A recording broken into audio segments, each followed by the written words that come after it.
Salam Bapak Ibu Saudara yang dikasihi Tuhan, salam sejahtera buat kita sekalian. Kembali bersama dengan saya, ingin bersama dengan Bapak Ibu Saudara untuk merenungkan firman Tuhan.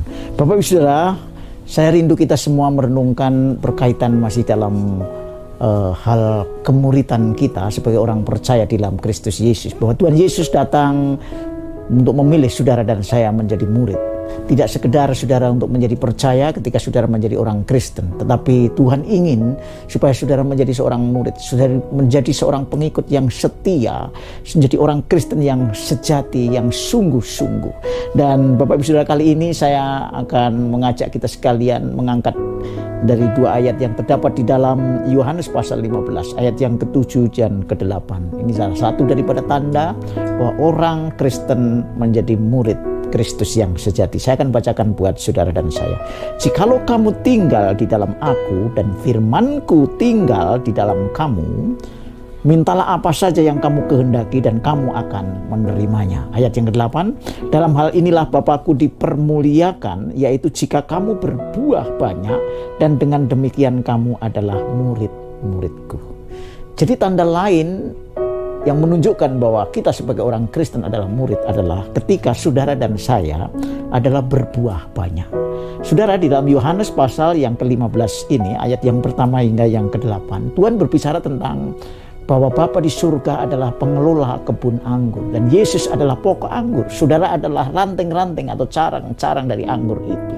Dan saudara tidak bisa berbuat apapun bagaimana diumpamakan sebagai ranting anggur yang harus tetap melekat dengan pokoknya. Dengan demikian juga saudara dan saya sebagai orang Kristen, saudara tidak mungkin terlepas dari pokok anggur, karena Yesus Kristus adalah pokok anggur yang benar.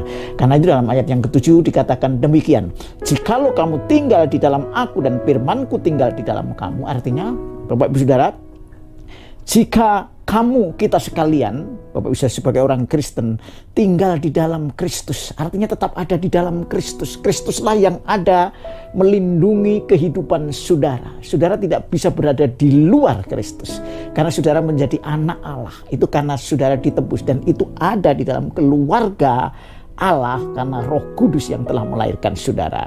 Dan yang kemudian, jika firmanku tinggal dalam kamu, jadi saudara dan saya ada firman itu yang harus kita kerjakan.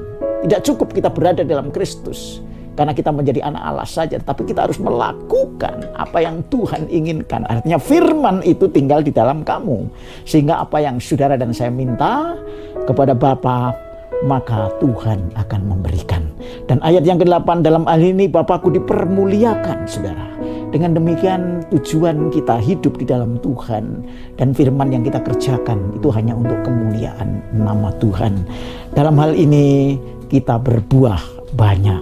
Dengan demikian kamu menjadi murid. Saudara dan saya dianggap murid. Saudara-saudara dikatakan murid karena saudara tinggal di dalam Kristus dan firman-Nya tinggal di dalam hidup saudara dan saya. Saudara, dengan kata lain, Tuhan Yesus ingin mengatakan bahwa ketika saudara ingin menjadi seorang murid yang ditandai dengan berbuah banyak, maka saudara tidak boleh terlepas dari Kristus. Saudara harus mempunyai hubungan yang intim. Saudara mempunyai hubungan yang erat. Sebab tanpa hubungan yang intim, bagaikan carang anggur dengan pokoknya, maka mustahil carang ataupun cabang itu berbuah lebat. Oleh karena itu, inilah hubungan seorang Kristen, seorang murid dengan gurunya, seorang Kristen dengan Tuhannya, yaitu seperti carang ataupun ranting anggur dengan pokoknya. Karena itu inti daripada bagaimana Tuhan ingin supaya saudara berbuah banyak adalah kalau saudara menjalin hubungan yang erat, menjalin hubungan yang intim dengan Tuhan Yesus secara pribadi. Nah, di sini ada beberapa kiat yang saudara dan saya perlu perhatikan dan benar-benar camkan dengan baik. Mari, saya akan ajak kita sekalian bagaimana kita menjalin hubungan dengan Tuhan secara intim, secara pribadi, secara khusus. Jadi saudara boleh meluangkan setiap waktu dalam keseharian khusus dengan Tuhan sebagai jalinan hubungan yang pribadi, supaya saudara tidak terlepas di dalam persekutuan dengan Tuhan dan saudara boleh berbuah. Yang pertama adalah baca dan renungkan firman-Nya. baca dan renungkan firman-Nya setiap waktu. Ambil waktu Bapak Ibu Saudara kita sekalian sebagai orang Kristen, lepaskan dari segala kesibukan hari-hari sebagai seorang profesi, seorang yang punya pekerjaan yang lain, dan itu tentu juga menjadi tantangan buat saudara. Tetapi saya mengajak kita sekalian untuk menyisihkan waktu cukup dan seperlunya supaya saudara mempunyai hubungan khusus dengan Tuhan setiap pribadi.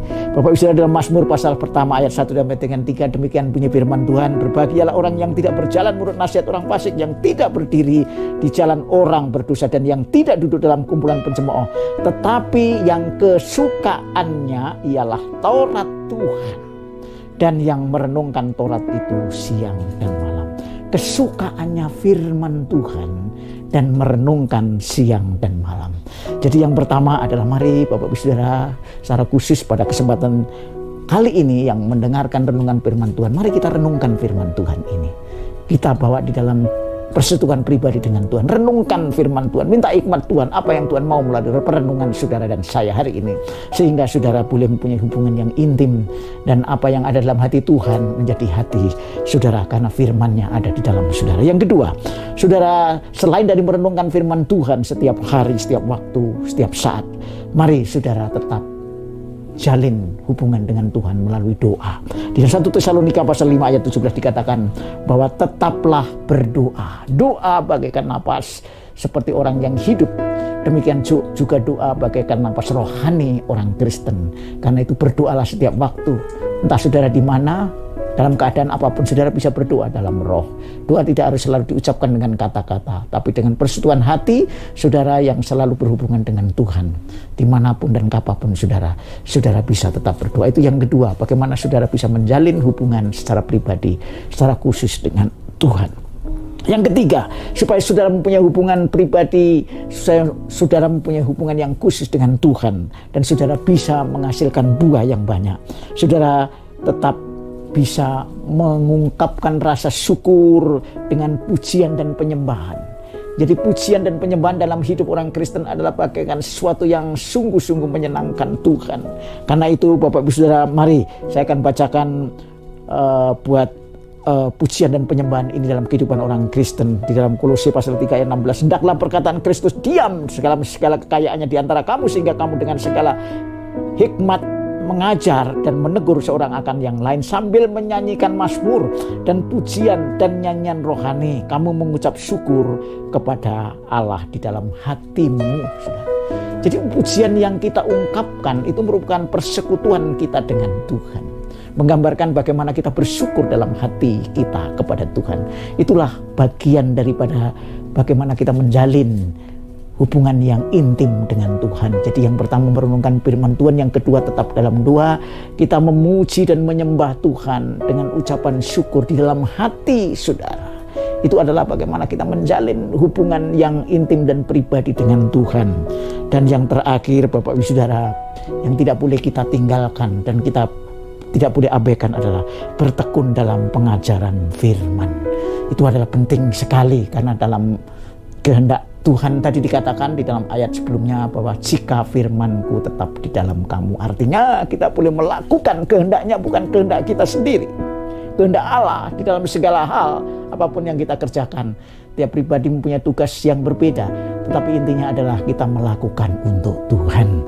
Karena itu dalam Kolose pasal 1 ayat 24 di sana dikatakan, sekarang aku bersuka cita bahwa aku boleh menderita karena kamu, dan menggenapkan dalam dagingku apa yang kurang pada penderitaan Kristus untuk tubuhnya, yaitu jemaatnya.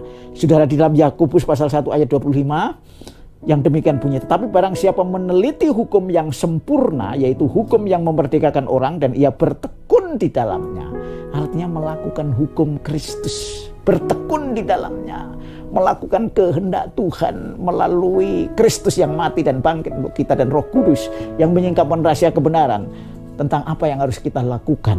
Itu adalah hukum yang memerdekakan, dan bertekun di dalamnya bukan hanya mendengar tetapi melakukannya dengan sungguh-sungguh, maka ia berbahagia oleh perbuatannya.